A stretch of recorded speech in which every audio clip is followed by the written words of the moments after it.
अगस्त 1945 की बात है। जापान के कब्जे से आजाद होकर इंडोनेशिया ने स्वतंत्रता हासिल की। लेकिन इंडोनेशिया की आजादी की कहानी तो शुरू हुई थी बहुत पहले, लगभग 300 साल पहले, जब डच यानी नीदरलैंड्स ने इस धरती को अपना उपनिवेश बना लिया था। 1602 से शुरू होकर लगभग 350 सालों तक उन्होंने इंडोनेशिया पर शासन किया। 1900 के बाद पूरे क्षेत्र को डच ईस्ट इंडीज के नाम से एकजुट किया गया, जहां डचों का वर्चस्व पूरी तरह स्पष्ट था। लेकिन द्वितीय विश्व युद्ध के दौरान सब कुछ बदल गया। 1942 में जापान इंडोनेशिया में प्रवेश करता है और डचों को हराकर उनका शासन समाप्त कर देता है।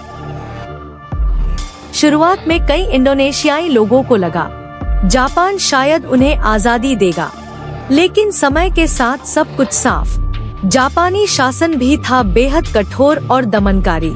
जापान जबरन मजदूरों की भर्ती करता था, खाद्य संकट फैला हुआ था और सैन्य शासन का क्रूर चेहरा हर जगह नजर आता था।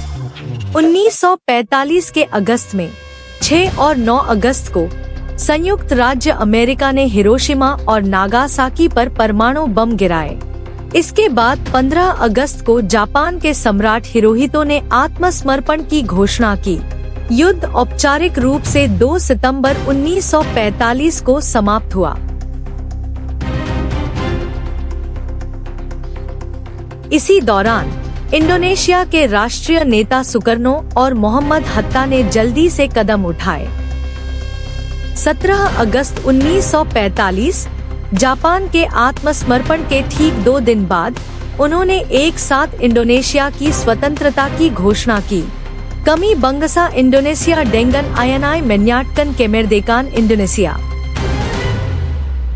अर्थात हम इंडोनेशियाई राष्ट्र इस क्षण अपनी स्वतंत्रता की घोषणा करते हैं।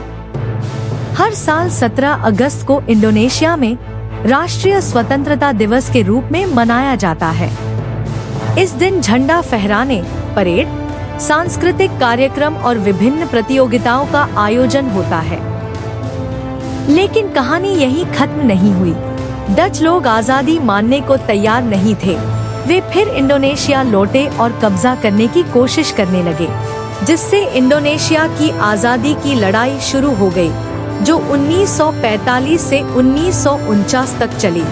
आखिरकार संयुक्त राष्ट्र और अंतर्राष्ट्रीय दबाव के कारण 27 दिसंबर 1949 को डच सरकार ने इंडोनेशिया की आजादी को स्वीकार कर लिया।